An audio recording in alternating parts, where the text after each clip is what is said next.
In this video, we delve into the horrifying case of Holly Bramley, a young woman whose life was taken in the most brutal way imaginable. The person walking thought it was just a bag made of plastic. It was late afternoon on March 25, 2023, and the river was calm where they were. It was the kind of early spring day where the wind still felt cold. He froze as he bent down to push the package out from between the weeds. It was floating in the bag among the bushes and mud. It was something that would make them need therapy. The cops slowly made their way down to the riverbank over the next few hours. What they found stuck in tree roots and floating downstream would make national news. 224 more scary packages had been pulled from the river by the end of the search. These boxes made up a woman named Holly Bramley, who is 26 years old.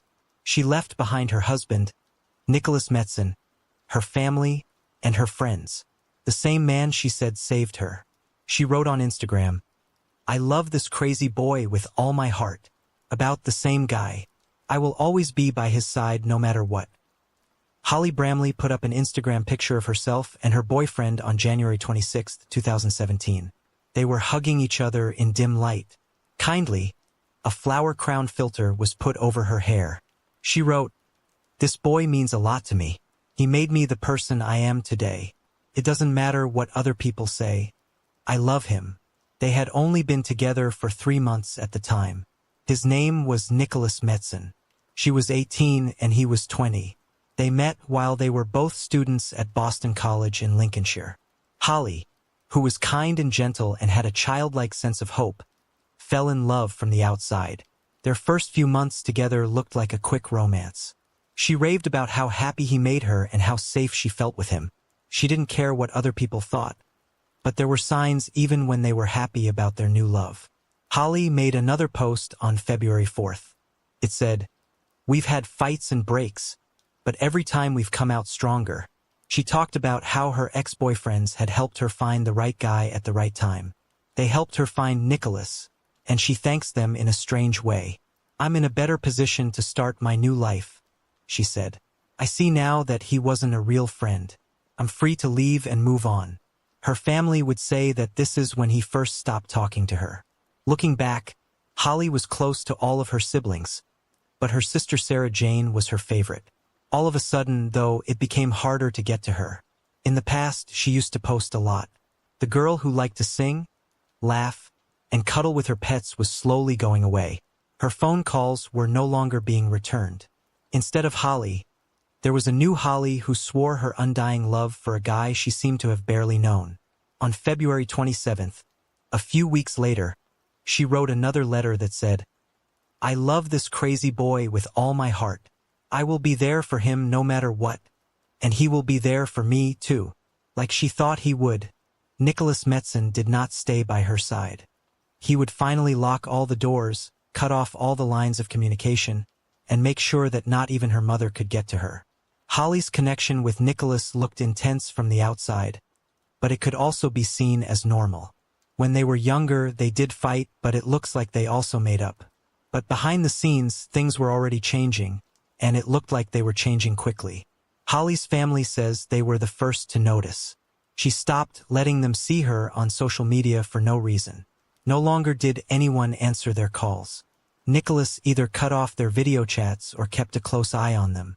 Holly would sometimes make new Facebook accounts with fake names just to send one short message before missing again. Sarah Jane, the older sister, remembers those times. We'd have a brief chat and then the account would be disabled. Nick had Holly believe that he and she were the only ones who counted and that everyone else was against them.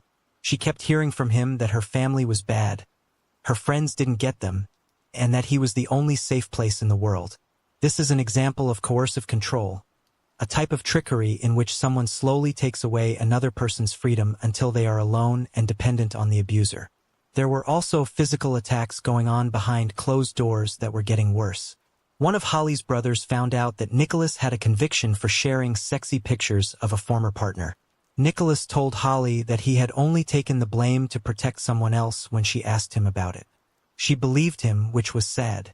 But around this time, Holly told her mother something very scary. She told him that Nicholas had killed her hamster. He had used a mixer and the microwave, she said. She also said he hit her puppy hard. Her family was shocked and scared. They begged her to tell someone, and she did. Nicholas, on the other hand, talked her into telling the cops that she did it. The search stopped and no one was charged. Nicholas was looked into by the RSPCA twice, but both were later thrown out because there wasn't enough proof in either case. Holly's mother, Annette, saw it for what it was, a big red flag. At the time, she told reporters, "We told her if he can do that to animals, think of what might happen to you." By 2020, people were going after even Annette. Nicholas then started writing her letters, making sick jokes about the death of another daughter, a daughter who had died in a parachuting accident years before. He told her it wasn't a threat, but a promise that she would soon be with her. After the fact, Holly's family said they had a bad feeling that the animals weren't going to be his last victims. In Holly's last few years, the warning signs only got worse. Nicholas wouldn't let her work. She could wear what he told her. He told her what to eat. He even told her when she could take a shower. When the plague hits in 2020, they will be completely cut off from everyone else. Nicholas now stopped all calls from outside. Her family didn't have an address or phone number, so they couldn't visit or help. Both Mother Annette and Sister Sarah Jane found out that the couple had gotten married through a social media post from a friend of the pair. There was no announcement and no public wedding shots, but I did find this picture while I was scrolling. Even though it was just a small wedding, Holly found it even harder to leave. Council records show that from 2019 to 2023, the couple was frequently told they couldn't have pets in the flat. One letter from August 2020 said that Nicholas had written down that he had killed a pet rabbit because voices in his head told him to. However, Holly stayed even though things kept getting worse. Or what's more, she probably felt like she couldn't leave. Friends of Holly said she was happy, loving, and kind. She learned how to take care of small animals in college. Their dream was for her to have many children and raise a big family, but it was becoming less likely that this would happen. By the beginning of 2023, things were getting even worse between them. It turned out to be true that the couple was about to split up. Holly had now reported what had happened. Nicholas knew she was going to say she wanted to leave, so he wouldn't let her go. It was March 17, 2023, and Holly was seen on CCTV entering their Lincoln flat on the 14th floor of Shuttleworth House. Holly was never seen alive again. What breaks my heart even more is that Holly might have finally been ready to run away. Holly is said to have told others that she wanted to leave in the weeks before she disappeared. She told her cousin in Australia what was going on. She was the last member of her family she still talked to. Then that cousin sent a message to Sister Sarah Jane saying, "I hope Holly is okay. He made her block me now." There was change going on inside the flat at Shuttleworth House. It's possible that Holly had had enough. She might no longer believe his lies. Nicholas might have been able to feel her pulling away. He had been looking up some very scary things on Google, but we don't know what set him off. The police later found searches on his phone like, "How to get rid of a dead body? What will happen to me if my wife dies? Does God let murder go?" Then Nicholas took 50 out of Holly's account and sent it to himself. He then took her phone and social media accounts and used them to send fake texts to her family and friends. The text said that she had left him, been mean to him, and chosen to move to Manchester. He was clearly trying to hide his tracks by changing the story before anyone found out she was gone. But some people were not sure. By March 24th, someone had called the cops to say they were worried about Holly's safety. That same day, police showed up at Shuttleworth House. Nicholas met them at the door and told them Holly had left. He said she had gone with a mental health support team a few days before. He even showed a bite mark on his arm to prove that she had hurt him. He then told the cops that she might be hiding under the bed while keeping a straight face. The flat didn't lie, though. A strong smell of ammonia and bleach filled the room. There was a used saw in a towel that was stained red. The bathroom was full of stained sheets. There was a dark mark on the bedroom floor that was full of blood. Turned out to be full of Holly's DNA after all. Nicholas insisted over and over that she had only left. But the truth would come out in 24 hours. In fact, Holly's time was up a whole week before the cops came. And ever since then, Nicholas had lived with her body. You can see that Holly was already gone. Back on March 17th, Nicholas had put her in a headlock to hold her down. He was right. Holly did bite his arm, but it was only because she was so desperate to get away. He poked her at least 4 times during the fight, but it's likely more. But it would be impossible to tell. After Nicholas took her to the toilet, things got even worse. He began to take her body apart in the bathtub. There wasn't any thought put into turning himself in, and he didn't seem to feel bad about what he did. Instead, he did what he did and then put the food in bags. After that, he put those bags in the kitchen pantry and left them there. In the early hours of March 25th, a week after the event, CCTV caught him getting in and out of the Shuttleworth house lift more than once. He had a backpack on and carried things to his yellow Peugeot. He wasn't doing this by himself, though, which was strange. That evening, he had sent a message to Joshua Hancock, an old-school friend. He gave him $100 to help him with a job. Hancock, who had autism and learning problems, didn't know what he was getting himself into when he came along. He helped Nicholas carry those bags full of body parts. The bags were then dumped 12 m away in the river with him. This plan to hide the proof would not work for long, though. By that same evening, a walker had seen one of the bags stuck on the bank of the river. He first thought it was animal parts, maybe some meat, until he realized it was a hand. The police then sent divers to look. It wasn't long before the other bags were found after the first one. The river with them became the center of a huge investigation into a crime. Divers searched the cloudy water. Investigators gathered a lot of evidence bags. They were able to find an amazing 224 separate pieces of Holly. But some parts, like parts of her heart, were lost and were never found.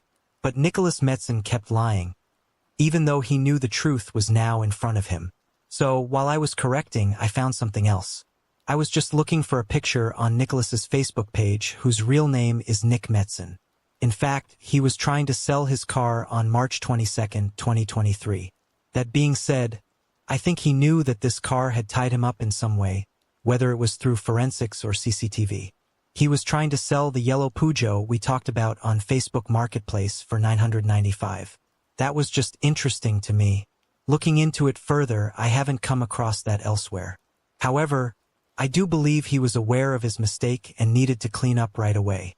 He went on to say that Holly had left on March 19th and that she had bitten him, showing the mark on his arm. He said she was insecure, used him, and was mean to him. But what was found in the flat told a very different story. A lot of bleach and cleaning tools were found by the police. They found attempts to change the decor. The bathroom looked like it had been scrubbed really hard. Red DNA had pulled and solidified under the floorboards in the bedroom when the police moved them. There would also be electronic tracks, though. Google searches, fake texts sent from Holly's accounts, and money sent from Holly's bank account to Nicholas. Nicholas was seen on CCTV moving bags to his car on March 25th. Nicholas also sent Joshua Hancock text messages offering $100 to help him move things in the middle of the night. Hancock admitted what he had done when he was asked. He told the cops that Nicholas hadn't told him what the job was. Even though he knew what was in the bags, he didn't stop. He didn't say anything. Yes, for $100. On the other hand, let's not forget that Joshua was somewhat weak. Still a big mistake. Holly's family made a choice in the months after her life ended. They were not going to let her story become just another old news story. Their new plan was to start a movement called #ForHolly. This was done with the help of the Lincoln Your DV specialist team and the Lincoln Your police. A program called Red Flags was held for 6 weeks and focused on things like being alone, being controlled, and animal abuse. They gave each other letters, a poem by Holly's mother, and information about how to help victims who are still dying in quiet. They also started to push for Holly's Law, which was a public register idea. They thought that her death could have been avoided if the animal-related red flags had been caught. Their message was clear. Holly's life was worth more than what he took from her if it saved one woman, one mother, or one daughter. Annette, Holly's mother, looked right at the man who killed her daughter in court. She told him that he had made her whole family suffer for the rest of their lives. "You didn't just steal Holly's life in March 2023, said her big sister, Sarah Jane. You took her from us years ago. The person who helped move Holly's body, Joshua Hancock, was jailed for 3 years and 3 months and was told not to hurt anyone else. Some of Holly's body parts will never be found again, and her suffering will never be undone by any punishment. People will remember Holly not only as a victim, but also as the lively young woman who loved animals, adored her brothers, and longed to be a mother. Her family is still working to get Holly's law passed. So much more than what he gave her, she earned.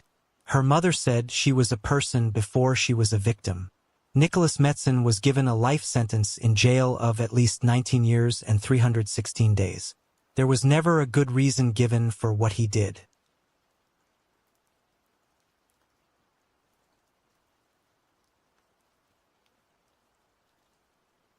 To the outside world, he was the perfect husband, devoted, loving, and trustworthy. Zenaida Solinari's story seemed like a fairy tale. It was the story of a young woman from a small town who dared to make a big change and start a new life in a different country. There she met the man of her dreams very quickly. He seemed trustworthy, loving, and caring. She wanted to have a strong, happy family with him, but she quickly found out that he wasn't who he said he was at first. The young woman worked very hard to save her family so that her boys and daughters would be safe. But a terrible accident took the lives of all 3 children. Zenaida Solinari's birthday is February 18, 1982, and she was born in a small town in the southwest of Moldova. Her family was poor and worked class, and she was the older of 2 girls. Her parents were poor and had to work long hours every day just to pay the bills, but they still had trouble making ends meet. Oksana, her younger sister, was 4 years younger than her. They grew up together. From a very young age, the 2 sisters were very close and rarely spent time apart. They were friends and always looked out for and helped each other. In the end, this close bond would be very important in both of their lives. In high school, Zenaida fell in love with a boy from her school. Their relationship turned intense very quickly, and she found out she was pregnant after only a few months. There was no way they were ready for a steady relationship or the duties that came with having a child. Quickly, the young guy was gone from Solinari's life, leaving her to make a very tough choice. Even though they were sad, Zenaida's parents talked about it and agreed that ending the pregnancy wasn't the best choice. They were worried that it might hurt her health in the future or stop her from having kids later on. They said they would do everything they could to help her. She also had a girl in November 1998 when she was 16 years old. She named her Vitalia. After she graduated from high school, Zenaida worked odd jobs to make ends meet because it was very hard to find stable work in her neighborhood. She didn't see a future there, so she made the brave choice to start over in a different country. She chose to go to Italy. The young mother and her 5-year-old girl left for a new life in the spring of 2004. They only took the things they needed. At age 21, Zenaida and her daughter went to Bergamo, a beautiful city in Italy. She quickly found work as a waitress at a nearby restaurant after renting an apartment. She quickly got a lot of attention because she was beautiful and fit. She wasn't interested in one-night stands or casual flings, though. She wanted a steady relationship that would last a long time. Solinari met a man named Maurizio Quattrocchi soon after moving in. He was almost 12 years older than her and worked as a stonemason and did finishing work inside homes. From the start, he was very interested in Zenaida. He gave her and her daughter lots of gifts, praise, and tours of the beautiful places near Bergamo. At first glance, Maurizio seemed serious, trustworthy, and interested. He did everything he could to make her like him and gain Vitalia's trust. This was the first time a man had ever treated Zenaida this way, and she fell in love with him right away. She didn't mind that they were different ages. She quickly became friends with Quattrocchi and they began dating soon after. Their relationship moved quickly forward. Maurizio and Vitalia liked each other right away and Vitalia trusted him. Moreover, he said he would publicly adopt the girl if he and Zenaida got together and married. The way he cared for and paid attention to the 5-year-old and made her feel safe won Zenaida over. So, she said yes when he asked her to marry him only 6 months after they met. The 33-year-old man had a rough past, which is important to remember. The police had caught him more than once for fraud, dealing in stolen goods, and driving while drunk. He was also charged with abusing a past partner physically. Maurizio naturally kept this past to himself, and Zenaida didn't find out about his criminal record until after the wedding.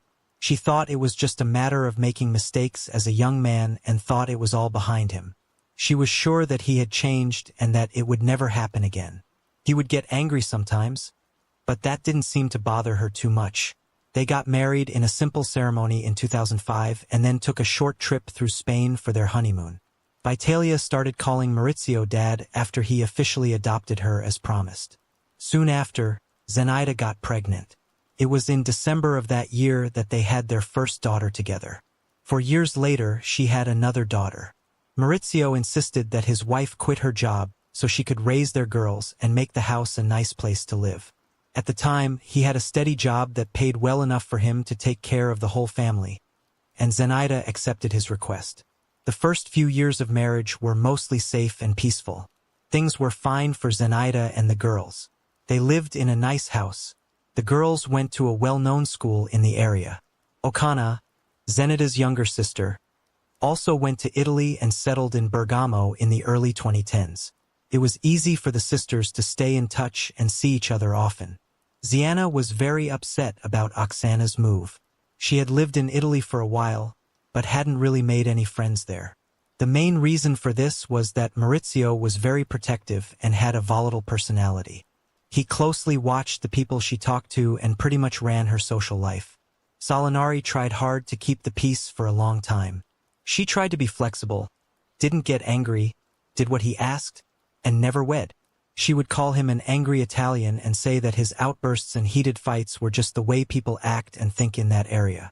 But it's important to note that Maurizio never hurt her physically no matter how hard things got. One reason she stayed with him for so long was because of that. He did, however, use a different form of control, mental pressure, and verbal abuse that got stronger and more violent over time. He was still a loving father who was involved in his girls' lives and cared about them. Ziana spent almost all of her time at home when her children were young. But when they started school, she became more social. She joined the parent group at her kids' school and even thought about going back to work. Around that time, Mauricio's behavior started to change drastically. He started getting into more and more heated arguments at home, which finally became normal. He became very envious and wary of every guy Zenaida hung out with. He even accused her of cheating on him in public at times.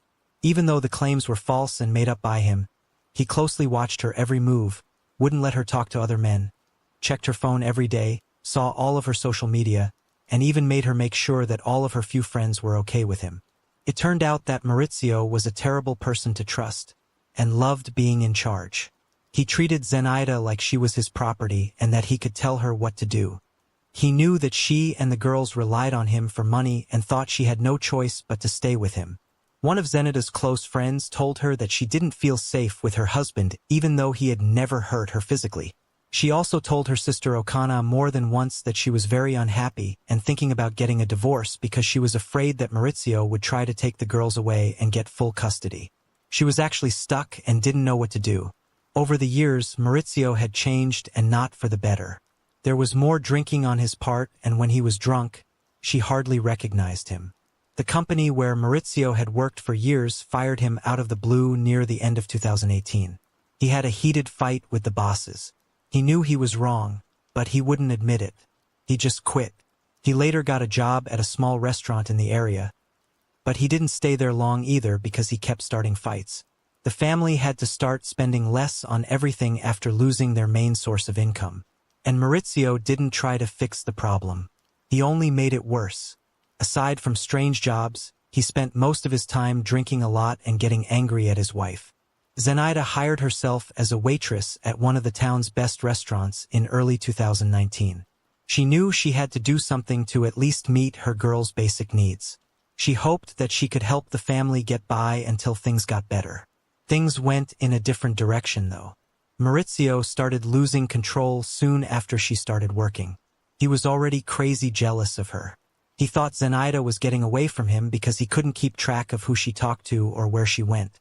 He went on daily rants and interrogations, accused her of having affairs she didn't have, and told her she had to quit right away. But Xanada knew that she was now responsible for the family's money. She was making a good wage at the restaurant, and with tips, she was making more than Maurizio did when he was at his best. This really hurt his pride. He became publicly angry and kept trying to put her down, insult her or discredit her. He was drinking more often and drinking more alcohol because he had given up on getting steady work.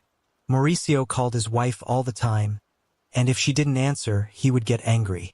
Zenaida had to start video calls with him to show him where she was and who she was with. Naturally, the diner management didn't like how a new worker was often taking her eyes off her phone. She got in trouble and was told she might lose her job. Solinari started turning off her phone during shifts to avoid more problems at work. She hoped that her husband would eventually calm down and accept that she was now the main source for the family. She and the girls would not be able to pay for even the most basic things to live without this job. But Maurizio would get very angry when he couldn't reach her. Within a couple of weeks, he started making a scene at her job. Zenaida quickly became friends with Lydia, one of her co-workers. Lydia later told Zenaida how Maurizio would yell at her and make fun of her in front of other people. She tried to calm him down by taking him somewhere private to talk, but it didn't always work. She would hunch her shoulders and look like she was about to cry. She was clearly scared of him and didn't know what to do next. Zenaida lost weight that could be seen after a few months at the restaurant.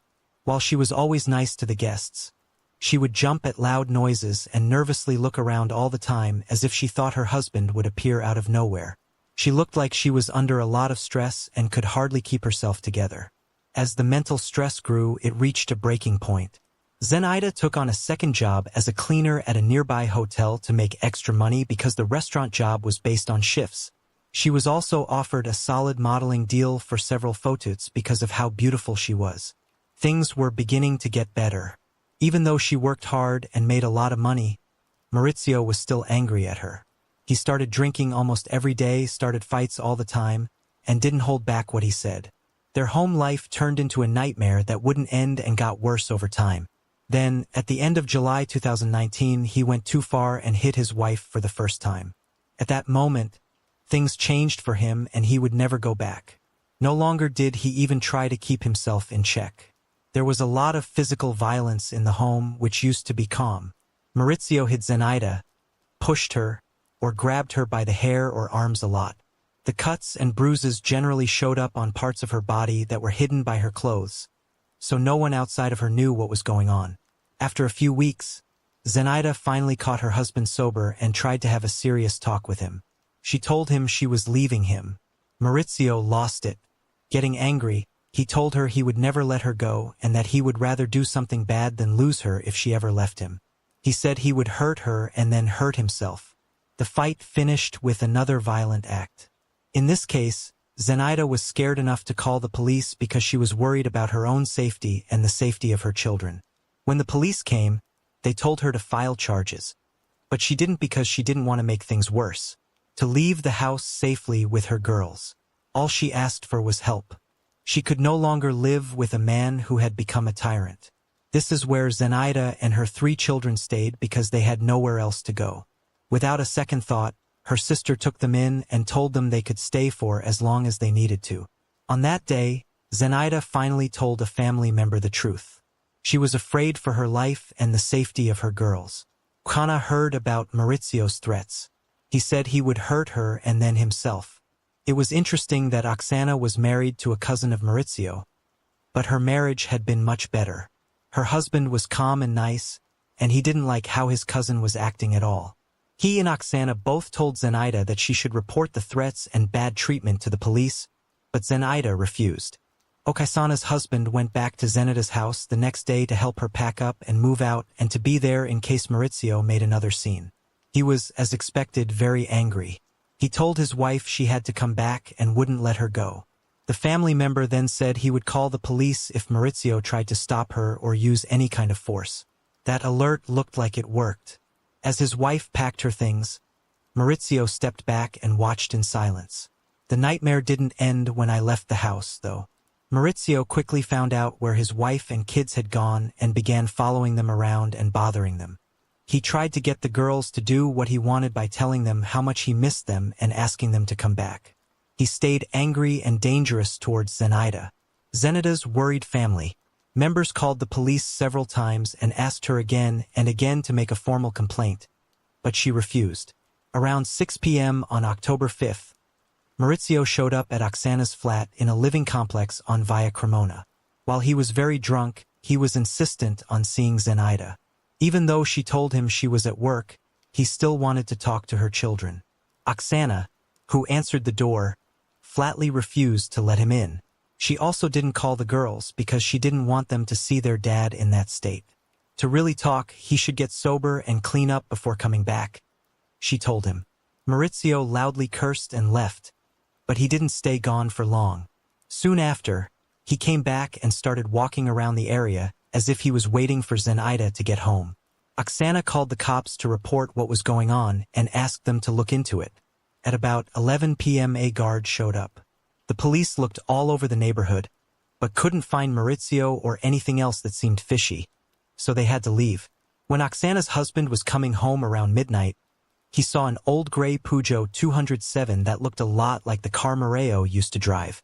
He told his wife about it, and the two of them looked all over the apartment complex grounds, but couldn't find the driver. That same night, Oksana sent Zenaida a worried message telling her to be very careful and to let them know as soon as she got home so they could meet her outside. She was used to living in fear now that she had done it for so long. She didn't listen to her sister's advice because she was sure she could handle things. She said she would call when she got home, but she never did. That pic would be the worst thing that could happen. Early in the morning on October 6th around 2 Mars a.m., a loud scream broke the silence. Oksana and her husband woke up, but they couldn't see what was going on right away because the windows in their flat faced the wrong way. Oksana had a scary sense. Her sister was yelling, so she and her husband ran outside. There was no longer a threat when they got to the front of the building. Zenaida was bleeding on the ground near the door. People in the area had already called 911. Sana begged her sister not to close her eyes while they waited for the ambulances and tried very hard to stop the bleeding from a deep cut on her neck. But the wounds were way too bad. By the time help got to Zenaida, she had already lost a lot of blood that there was no question about who was to blame. Right away, the victim's family gave police Maurizio's name, a picture of him, information about his car, and his location.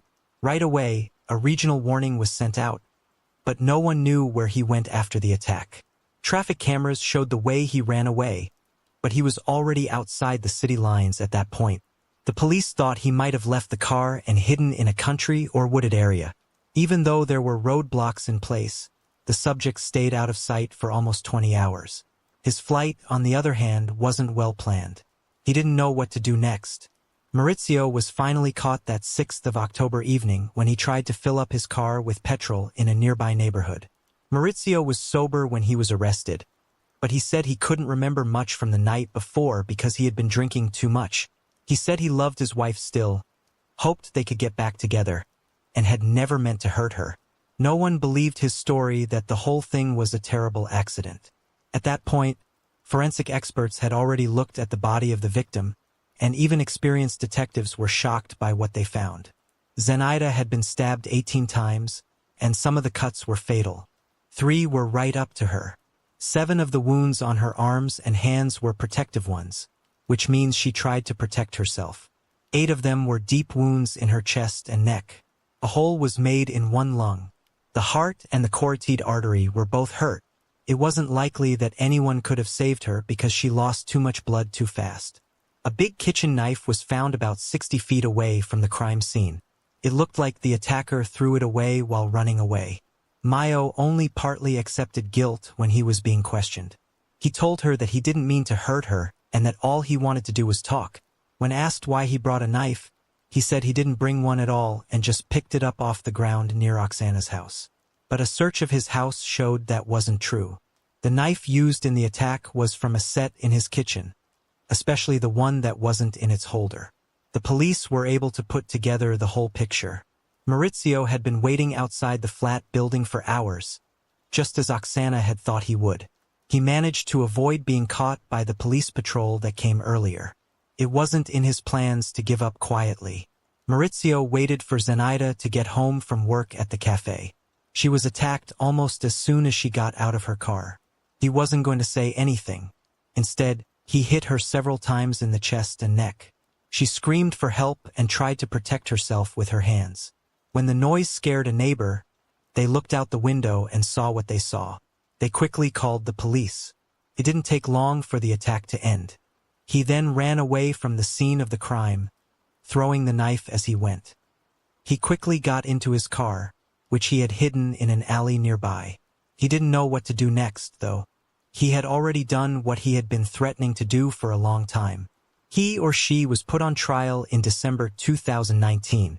Moreo said he was sorry and said he felt bad about what he did. Still, he said that the event wasn't planned and that he did what he did because he was angry. His lawyer tried to say that Mauricio found the kitchen knife on the ground while he was waiting for Zenaida, but the officials had strong proof that he had taken the knife from his own home and planned to use it.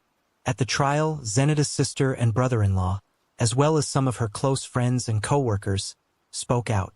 All of them talked about how Maurizio had manipulated Zenaida, put emotional pressure on her, and controlled her behavior, which had gotten worse and turned into physical violence in the months before she died. Many people had seen Suarez on her.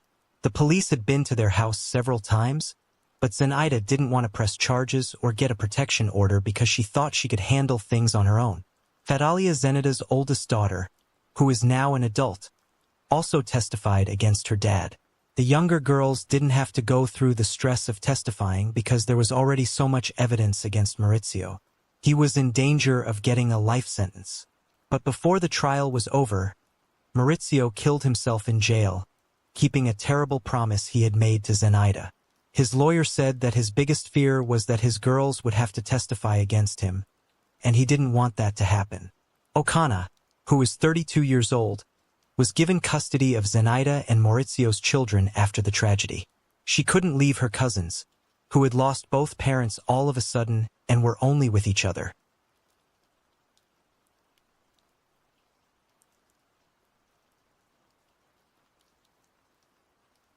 In today's video, we uncover the shocking case of Stacy Hunsucker, whose sudden death first appeared to be a medical tragedy. Stacy Hunsucker, who was 32 years old, called Mount Holly, North Carolina, home. In high school, she fell in love with Joshua and they married. Together, they had 2 children, Piper and Willow. She was a great mother and a happy person, according to everyone who met her. But something bad was going on behind this picture of happy family life. Stacy Robinson Hunsucker was born in Mecklenburg County, North Carolina. Her parents are John Robinson and Susie Robinson. Eric and Paul were her brothers, and Amy was her sister. When she was done with high school, she went to Gaston College and got an associate degree in paralegal studies. Before she went into teaching, which was what she really loved, she worked as a lawyer at Ted Grieve and Associates in Reagan and Reagan. Then she worked at the YMCA, then at First Baptist Charlotte's Preschool, and finally at First Methodist Preschool in Mount Holly. Shelley O'Day, her friend, said she was good at making crafts because she sold painted wooden signs. In the summer of 2018, O'Day went to Stacy's house to get a $50 welcome sign she had bought there. This is where she met Joshua Lee Hunsucker at work in a department store. She was 2 years taller than him, which was the first thing he noticed about her. For reference, Stacy was 5 feet 11 inches and Joshua was 6 feet 5 inches. His advances were declined several times by her. Joshua didn't give up, though.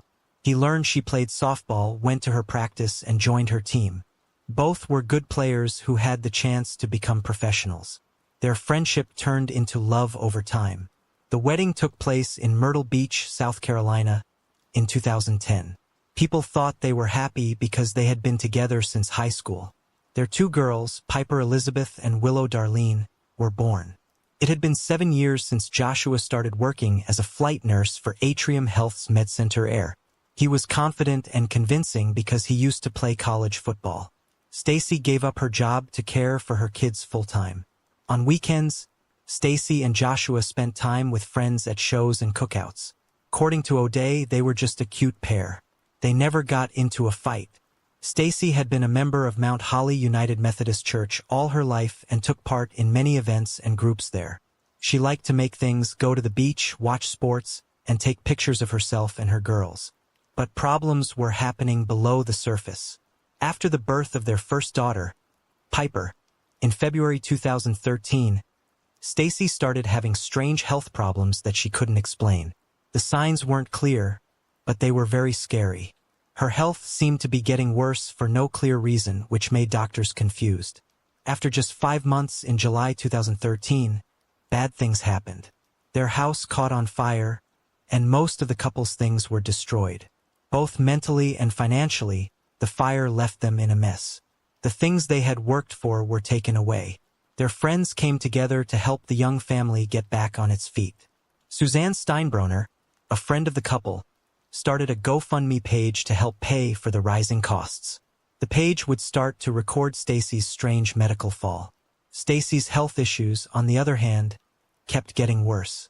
After the birth of their second daughter, Willow, in November 2014, Stacy was taken to the hospital because her heart rate and blood pressure were too low to be safe. Her stay in the urgent care unit lasted several days. The medical team did many tests to try to figure out what was wrong, but they couldn't figure it out.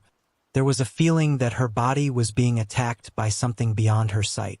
Suzanne added more information to Stacy's GoFundMe page about her health. Many tests later, she wrote, the doctor still didn't know what was going on. Stacy was readmitted in January 2015 with a low heart rate. In this case, the situation became very dangerous to life. She had a heart attack as soon as she got to her room. Her heart just stopped beating. Doctors were scrambling to figure out what was wrong with this young woman while she was on a ventilator to help her breathe. As February 2015 came around, a choice was made that shocked everyone. A pacemaker was put in Stacy's heart. This was too harsh for a woman who wasn't even 30 years old yet. If someone so young needed a gadget to control their heartbeat, it meant that something very, very badly was wrong with her heart's electrical system. Not a soul knew at the time that these were not normal health issues at all. After looking back, it was found that all of Stacy's symptoms were consistent with being poisoned by tetrahydrosaline, a chemical that can have major effects on the heart and body and can even kill. The pattern had been there the whole time. Episodes of low blood pressure and heart rate that doctors couldn't explain, sudden cardiac events that doctors couldn't figure out, and a young woman who had no family history of heart disease who needed a pacemaker all of a sudden. Joshua would have known exactly what signs to look for because he had a lot of medical training as a flight paramedic. He would have been able to give the poison in amounts that wouldn't kill right away, but would make the person's health worse over time. Normal medical tests would not have shown it to him that much. He knew. He should have known that the doctors would say her heart was to blame and not poisons. She always had to think about her mother Susie. She would call her daughter right away to make sure everything was okay if she had a dream that something was wrong. She had the sense of a mother that something wasn't right, but she couldn't say what. Due to the medical issues, another terrible problem arose, crushing debt. Even though the GoFundMe effort helped, there was a lot of financial stress because of the hospital stays, specialist visits, surgery for the pacemaker, and all ongoing care. The bills never stopped coming. Joshua was planning something much worse than anyone could have thought the whole time. He was poisoning his wife slowly and carefully, making a medical background that would make her sudden death seem normal, unsurprising, and inevitable. Later that same day, on September 23, 2018, Joshua called 911. He told the cops that he had found his 32-year-old wife not breathing. She was leaning against the side of the couch, but his story about what he was doing before he found her kept changing based on who he was talking to. He told cops at the scene that he had gone outside to make sure their cars were locked. He said that there had been a lot of car thefts in the area lately. He checked to make sure their cars were safe. The story made sense. That's not what he told one friend. He said he went for a walk to get some exercise. Yet another friend got a different story from him. This time he said he had been cutting wood for signs in the backyard. There is a third story that goes against the first two. He told Susie, his mother-in-law, that he had been working on his laptop at the kitchen table while turning his back on Stacy. He said that when he turned around he saw her lazily leaning against the couch. An additional account of what happened. For various stories, it doesn't matter what someone was doing when they found a loved one dead as long as they are saying the truth. There is no such thing as lies. When rescuers got there, Stacy wasn't moving or responding. The color of her was blue. That woman wasn't breathing. Even though they rushed her to the hospital, it was too late. The police said that Stacy Robinson Hunsucker was dead. Everyone involved saw the cause of death right away. Heart arrest. She had heart issues that were well known. She was fitted with a pacemaker. She had had strange heart problems in the past. The local cops thought it was a natural death, that the young woman's heart had just stopped beating. It was sad, but not suspicious. However, Joshua's actions in the following hours and days showed that there was something very wrong. He wouldn't let the doctor do an autopsy, even though Stacy had signed up to be an organ donor, and it was very odd for someone to refuse to have an autopsy. He was adamant about it. However, Joshua was adamant and wouldn't give in. The body of Stacy was burned within 2 days. The speed was really fast, almost rude. Most families take weeks to plan. Cremations because they need time to deal with their sadness, say goodbye properly, and make thoughtful plans. Joshua burned her alive almost right away, as if he couldn't wait to get rid of the proof of what he had done. Joshua also made a claim on her $250,000 life insurance coverage in the same 2 days. In fact, there were 2 policies, one for $200,000 that could pay $100,000 in damages twice, and another for $50,000. Joshua only gave him one of each. The plans for the funeral told their own sad story. Not Stacy's husband, but her parents planned and paid for her burial. Joshua didn't seem involved in any way. He was more like an observer than a mourning widower. He acted like he wasn't sad about the death of his wife of 8 years and the mother of his 2 young girls. Julia McDonald was hired by Joshua to watch Piper and Willow after Stacy's death. What she saw over the next few months was very upsetting. She later told CBS 48 Hours reporter Peter Van Sant exactly what she had seen, and what she said was very scary. She told him she had never seen him sad. It never happened. Not once. He wasn't upset. The man didn't look sad. It didn't look like he missed his wife at all. He was actually very happy.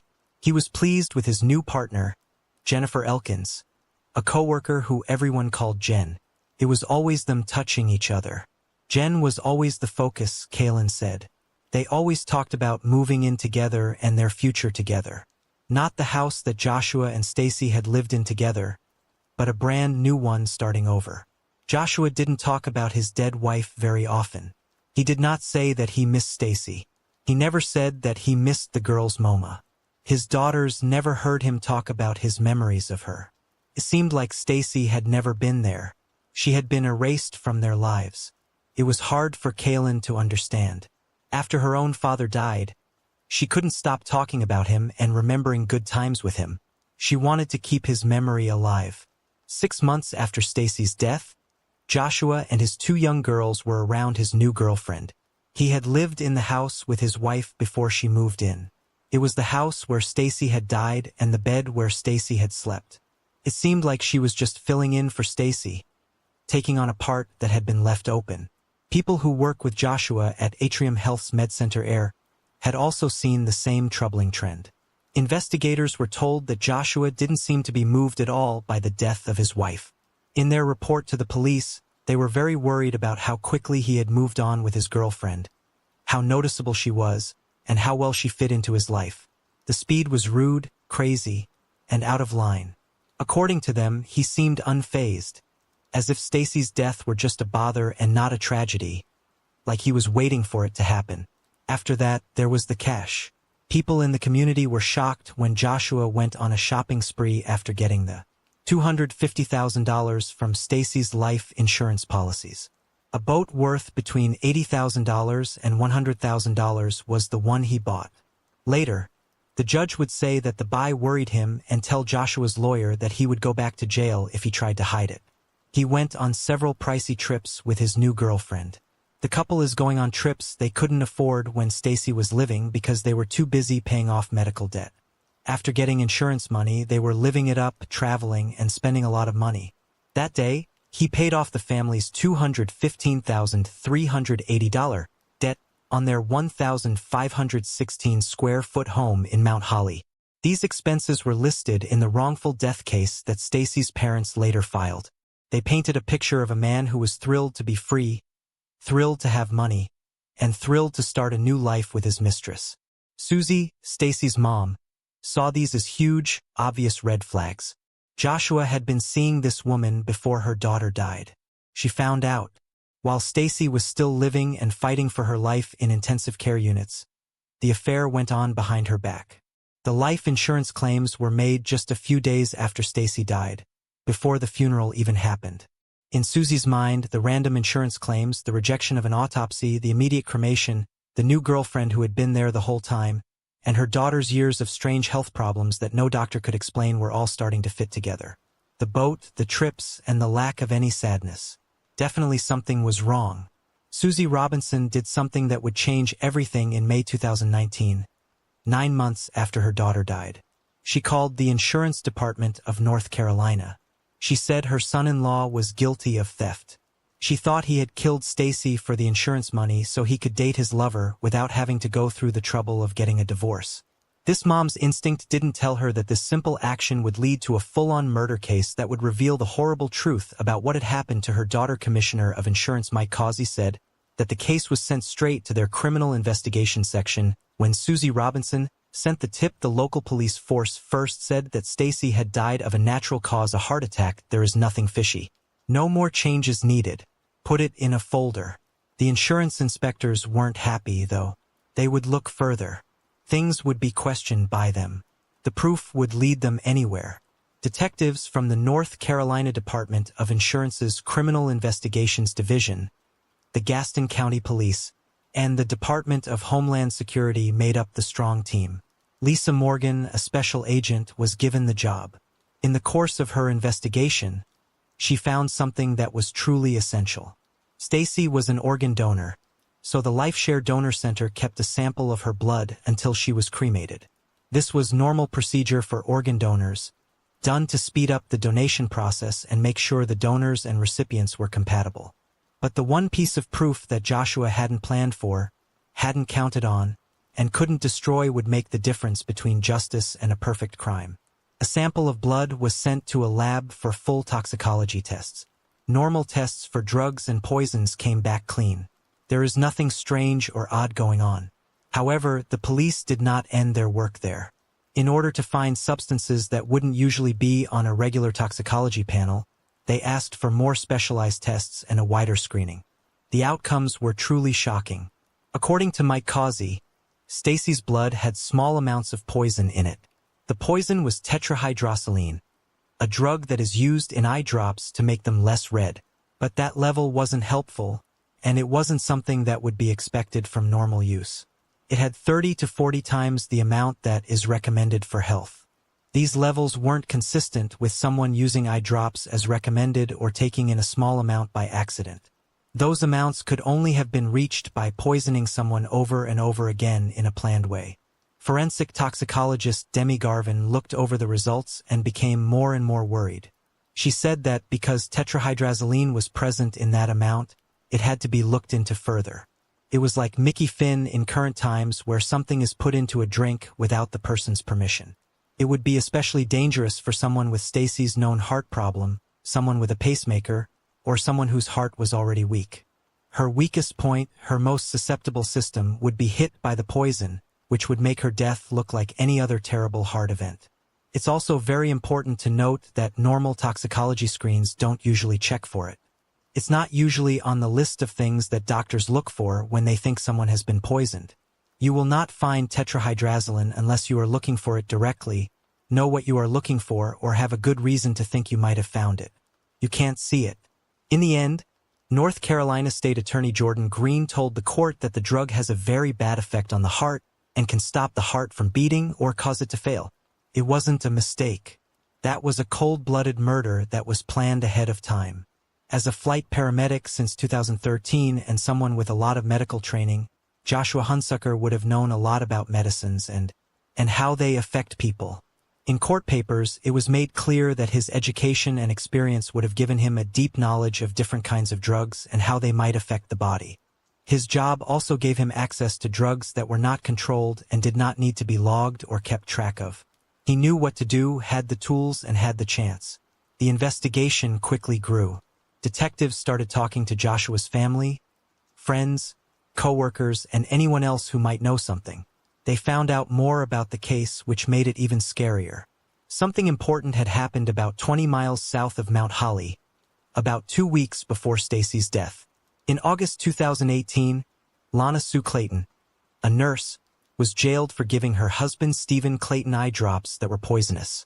Clayton admitted that she put eye drops in her husband's water 4 days in a row until he died. In the Charlotte area, the story got a lot of attention from the media. It was talked about by everyone. In court papers, it was said that prosecutors said there were a lot of similarities between that case and Joshua's. Their jobs were both in the medical field. Both of them were murdered at home by their spouses. It was first thought that both deaths were caused by natural reasons. Both used poisoning with tetrahydrosaline.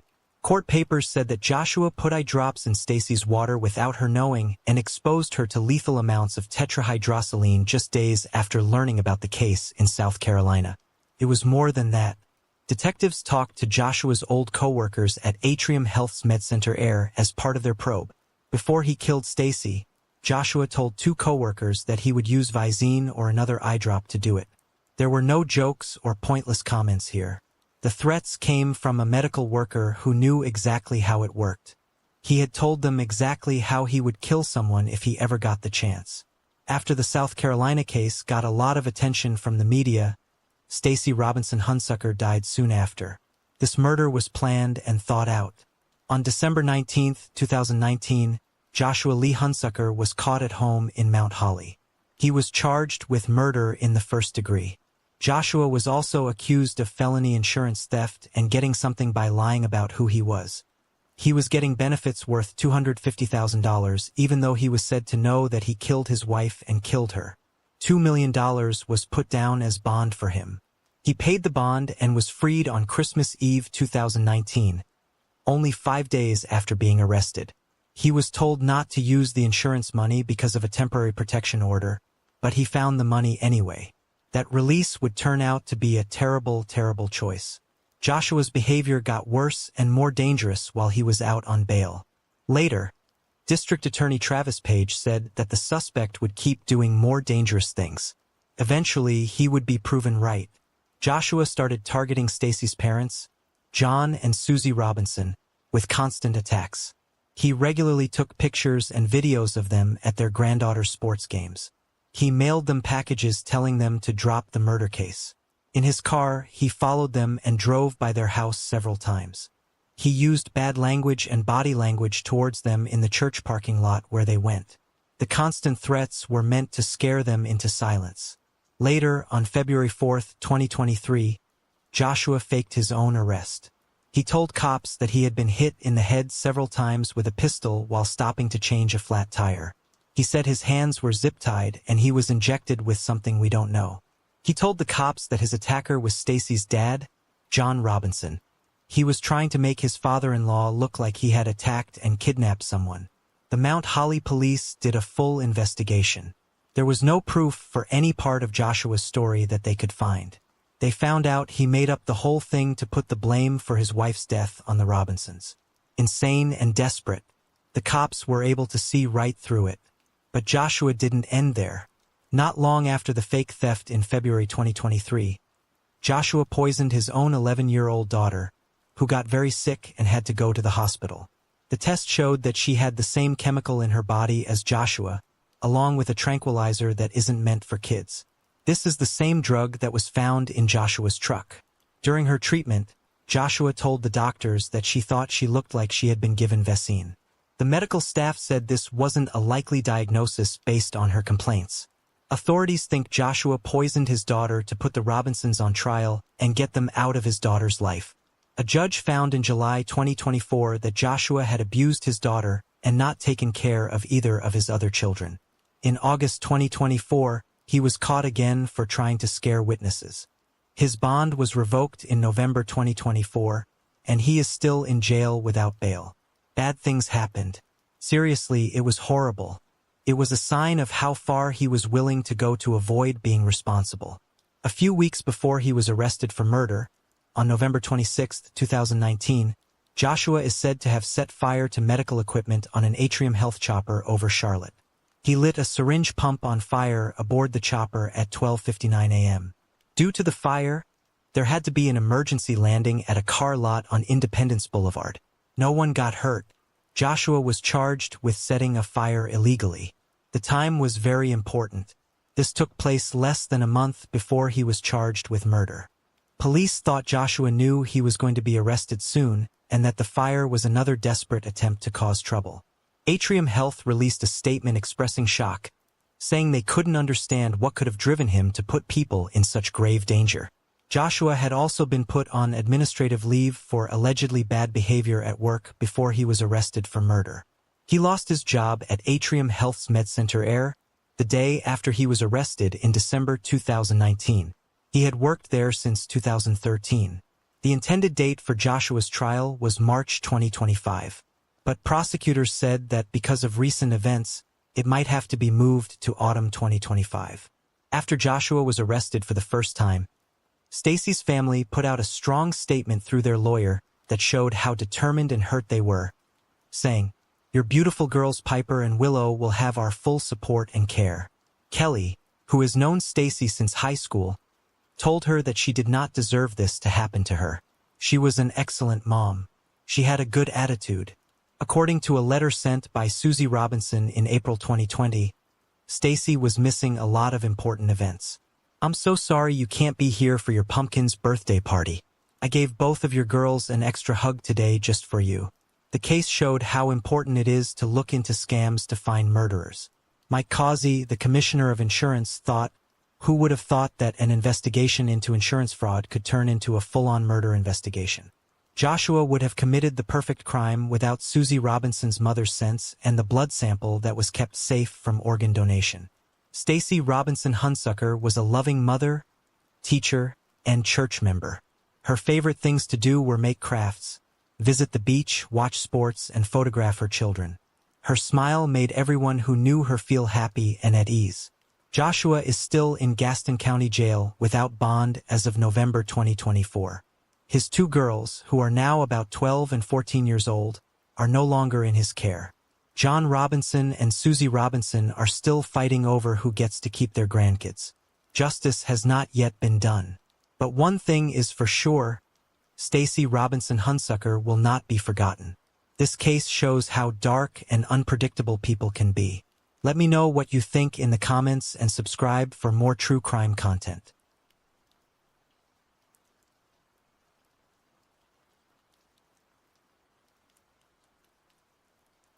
Now, we uncover the story of a killer who thought he was smarter than everyone else.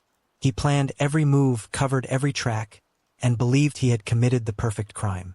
Relationships are an important part of life, whether they are personal, family, romantic, or work-related.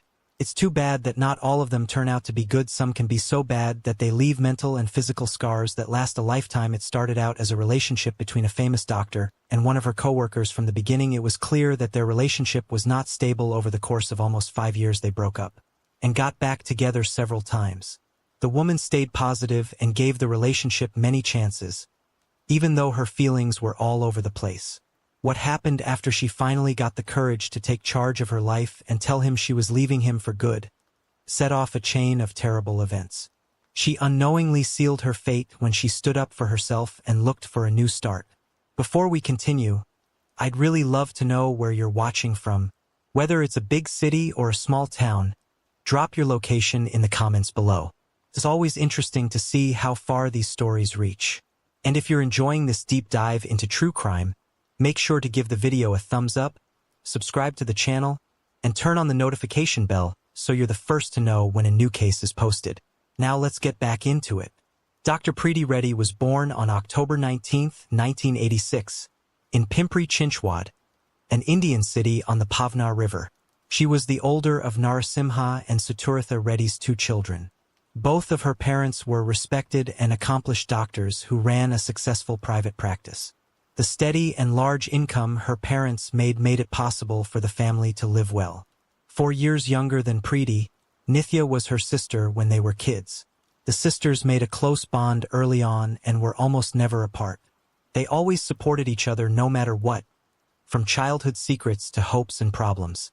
They grew up in a loving home where strong cultural values and a deep love for family were taught. The girls at the Reddy home were given every chance to do well in school because that was important to their parents. Because Narasimha and Suchrita were wealthy, they were always willing to put money into their girls' health and future. The Reddy family did something that changed their lives in 1996. They went to Australia because they thought it would give them more chances and a better future. They bought a big house in a quiet part of Sydney and quickly turned it into their safe place.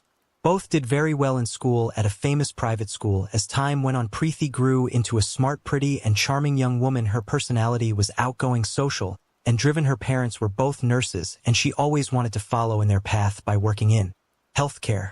She naturally liked helping others, and she got real pleasure from making a difference. Preeti made an interesting choice after high school. She made the choice to go back to India and study dentistry at a college in New Delhi. As always, her parents were there for her and trusted her to make the right choices. About 2013 or so, Preeti finished some of her training and went back to Australia to live with her family again. She got her first job at the Hustville Dental and Physiotherapy Centre in Western Sydney. At the same time, she was taking classes at the Royal Dental Hospital in Melbourne to improve her skills. Later, she became a general practitioner at Glenbrook Dental, a center that offered a wide range of wellness services. Peers and patients knew Dr. Preeti Reddy as a rising star in her field because she was very good at what she did and loved it. She was always getting better at what she did and learning new things. In early 2019, right before something that changed her life happened, she was taking advanced courses in dental implants with the goal of one day starting her own clinic in Melbourne. Those dreams would never come true, which is sad. In 2013, while Preeti was still in the overseas trained dentist program, she met Dr. Harshwardhan Nard, who went by the name Harsh, at a training or meeting she was attending. He was Indian like Preeti and came from a line of healthcare workers. Following in the footsteps of his family, Harshwardhan also decided to become a dentist. The two quickly found things they had in common and they became attracted to each other almost right away. After getting to know each other for a few months, they started dating. But there were warning signs about the partnership from the start. There were times when Harshwardhan was protective and moody. He often made fun of Preeti's feelings, questioned her actions, and used subtle tactics to keep her in line. Besides that, he hurt her confidence and made her feel like she wasn't good enough. The first person to notice that something was wrong was Preeti's younger sister Nithya. She knew that Preeti was seeing someone, but her sister never told the family about him. Preeti never had him over to their house and didn't talk about him in any way. In the meantime, Preeti started to act differently. She shut down, felt unsafe, and grew detached. The sparkle in her eyes started to go away. She used to be a happy and sure of herself woman. But now she seemed always on edge, like she was living under a lot of mental stress. The rules of their relationship were being set by Harshwardhan, and Preeti seemed stuck in them. Their parents asked to meet the guy in her life many times, but Preeti would always avoid the subject, change the subject, or say no outright. She clearly didn't like being with Harshwardhan, but she felt mentally tied to him and couldn't break free. The person named Harshwardhan lived in Tamworth and worked at a dentist clinic there. He was dating Preeti, but they never lived together, so their relationship was mostly long distance. He often tried to get her to move in with him and even put pressure on her, but Preeti always said no. She knew in her heart that it wasn't going to end well. It was clear that their relationship wasn't safe. A lot of fights and emotional strains set in, and Preeti always felt like she was under a lot of pressure. She kept secrets about their relationship for a long time. She only told a few close friends and her sister about it after about 6 months. Nithya only saw Harshwardhan a few times before she didn't like him at all. She would remember later that something about his presence made her feel uneasy. By 2014, Preeti and Harshwardhan were seen together in public, so no one had to guess that they were dating. But she never told her parents about him, and she didn't agree to meet his family. Soon after, they broke up, but Preeti didn't tell anyone. This routine of breaking up and getting back together kept going for years. It happened that she wouldn't tell anyone that they were back together or that they had broken up. It was clear that the unstable nature of their relationship, with frequent heated fights followed by equally heated reconciliations, made her feel bad. Preeti was often told by Harshvardhan that she wasn't putting enough effort into their relationship, and he kept telling her to move to Tamworth so they could live together. Although Preeti was firm, she wasn't ready to quit her job or leave her family in Sydney. In the meantime, Harshvardhan had no plans to move for her either. Another breakup happened between Preeti and Harshvardhan in the autumn of 2016. There was no doubt that this time it was over for good. Harshvardhan wasn't ready to let go though. He started making plans for a surprise party for her 30th birthday in October. The surprise did not happen though. Preeti had already planned a party at her parents' house with close friends and co-workers, but she refused to invite her ex-partner. After getting this clear message, Harshvardhan kept trying to get back into her life. He asked for another chance and told her that he had changed and that things would be different. He had never hit anyone, but the constant mental pressure he put on her had left deep marks. Maybe the fact that he wasn't doing him any real harm was what made Preeti decide to give him one last chance, hoping for a fresh start. Things didn't get better, though. It was even harder for Preeti to break up with Harshvardhan because she still cared about him emotionally. He also played with her feelings and made her feel bad about the end of the relationship. She was often the reason he was having trouble and that she was hurting him. At the end of 2018, Preeti tried one last time to save their romance.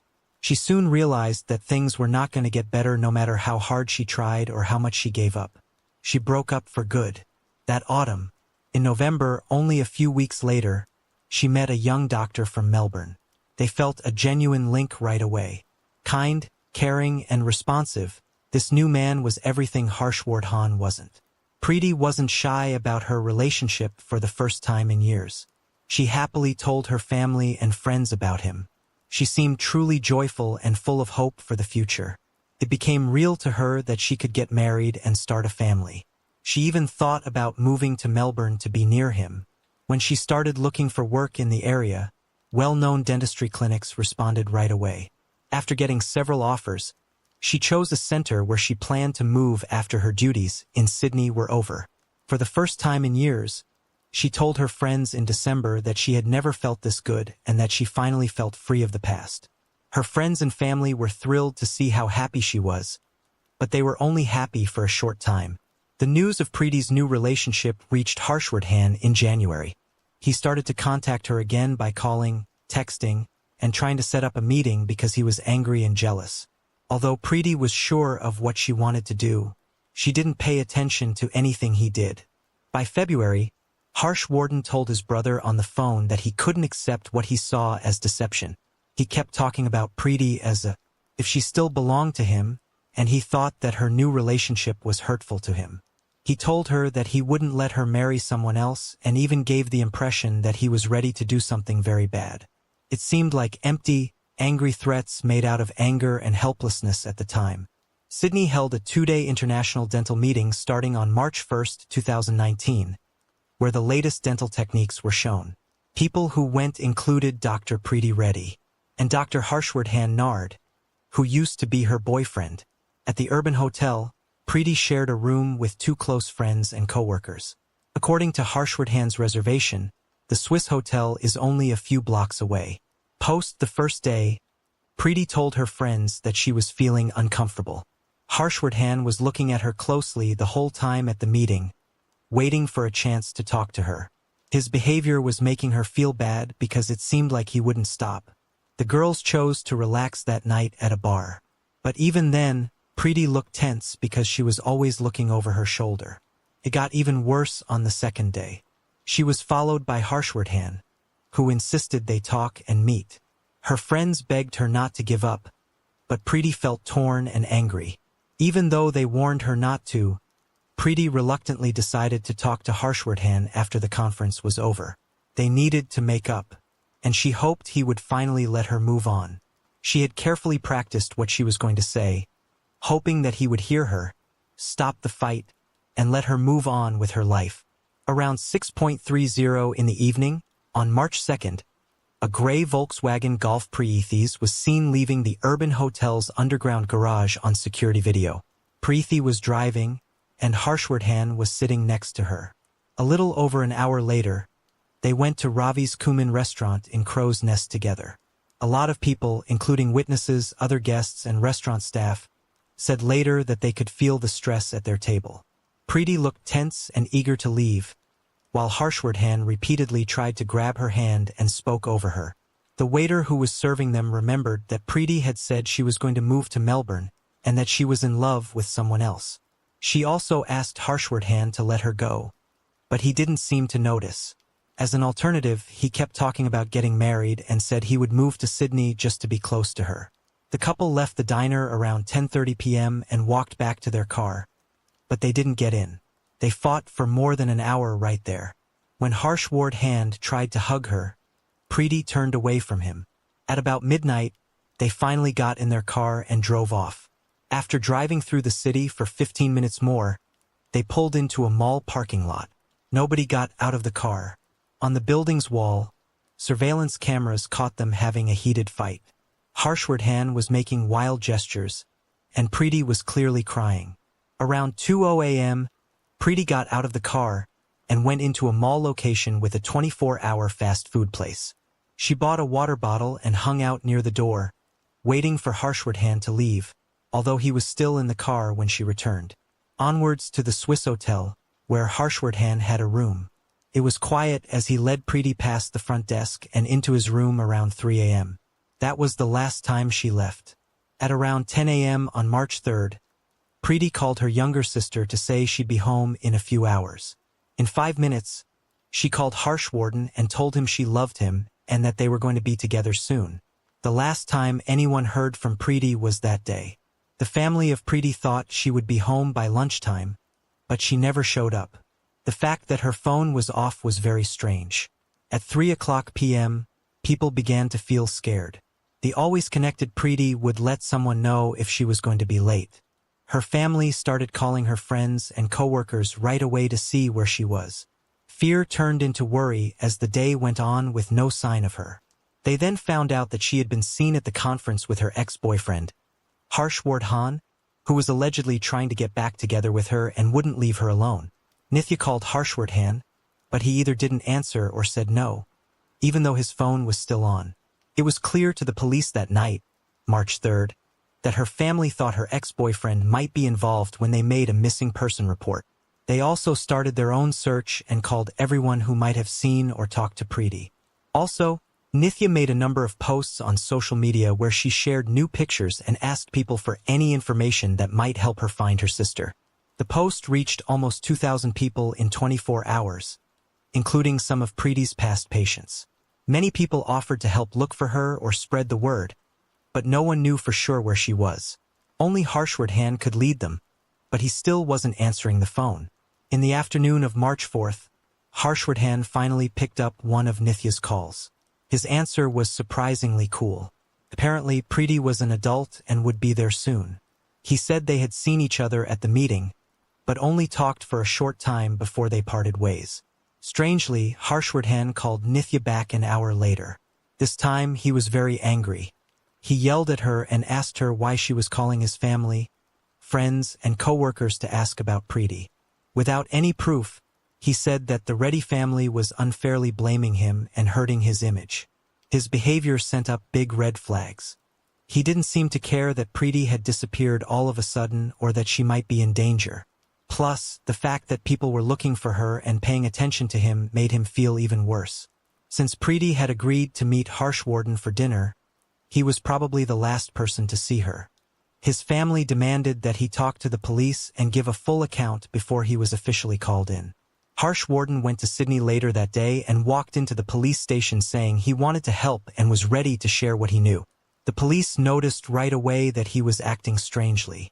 He was shaking, sweating, walking, and making hand gestures without controlling himself.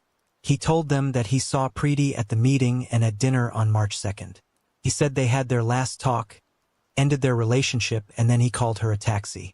According to him, that was the last time he saw her. But there were holes in his story. He got confused, contradicted himself, and had a hard time keeping the same version of the schedule when he was asked to talk about what happened again. The cops had no solid reason to hold him, even though he was acting strangely, so they let him go. Before they left, though, a detective said that they were looking at surveillance tape that might show where Preety and Harshwarden were going. The goal that night was to put together the plan in great detail. The thing he said seemed to rattle him. After only a few hours, he went back to the station and changed his story. He said he wasn't the one who called the cab for Preety. They took her own Volkswagen Golf to the restaurant, which she had driven herself. He said he was just nervous and didn't think those things would matter when asked why he had lied at first. Later that March 4th, news came out about a bad car accident on the New England highway. At high speed, a BMW crossed into oncoming traffic and hit a truck head-on. Police said the driver was dead at the spot. The person who died was named Dr. Harshwarden Nard. But how did he get into such a terrible accident on a road that wasn't very busy? The surveillance video showed that Harshwarden had quickly sped up and driven into the path of the truck on purpose. The case looked like a suicide, and soon after, more evidence backed up that idea. When the detective talked about surveillance video, it was clear that it had really scared him. Harshwarden probably knew that police would soon be able to piece together where he and Preety had gone that night, who had seen them, and how she got to his hotel room with him and never came out.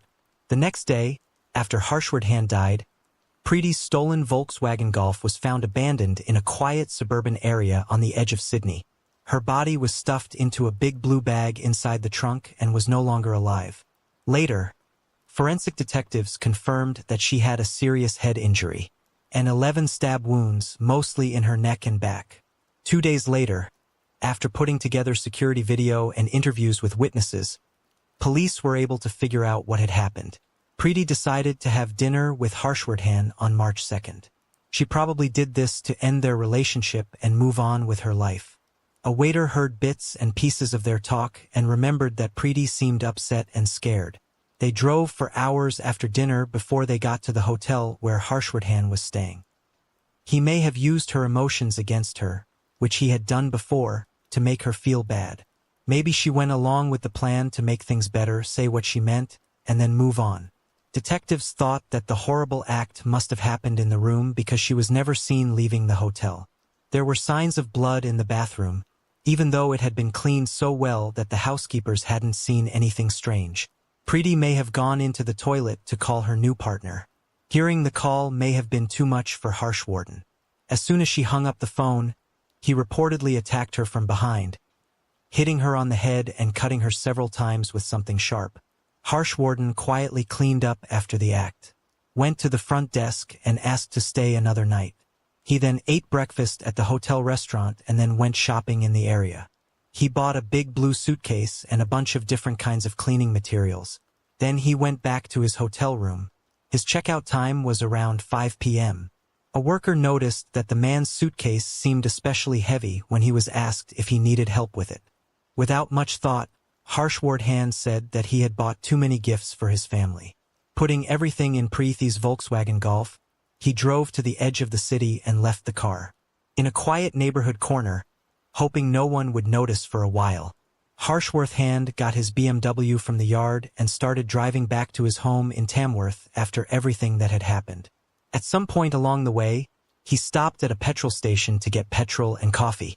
Several people later said they saw him there. They remembered that his phone kept ringing over and over, but he either cut the calls off or didn't pay attention to them at all. Later, it was proven that those calls came from Nithya, who was desperately trying to get in touch with him while looking for her sister. Harshwarden probably thought he had committed the perfect crime, covering his tracks so well that police would not be able to connect him to anything. He was sure that they would not be able to prove it, even if they did. What he hadn't thought about was that almost every place he and Preety had gone that day had surveillance cams. Those tapes would soon show what was really going on. Harshwarden knew he had made a mistake when he thought about how quickly the police would have solid proof of his participation. He decided not to wait for an arrest or trial. Not waiting for justice to be done, he ended his own life. Harshwarden's family refused to think that he could have done something so horrible, even though the evidence kept growing.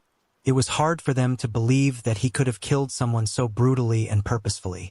After losing their beloved daughter and sister, the Reddy family did something. They started a plan to open Australia's first center to help women who have been victims of domestic violence. Along with mental support, the center would offer safe housing, legal advice, and other help to people who are trying to get away from abuse or controlling relationships. Not only did the Reddy family give money to the project, they also spoke out about it. They made sure that people in need knew there was a place to turn to for safety and healing by getting the word out and using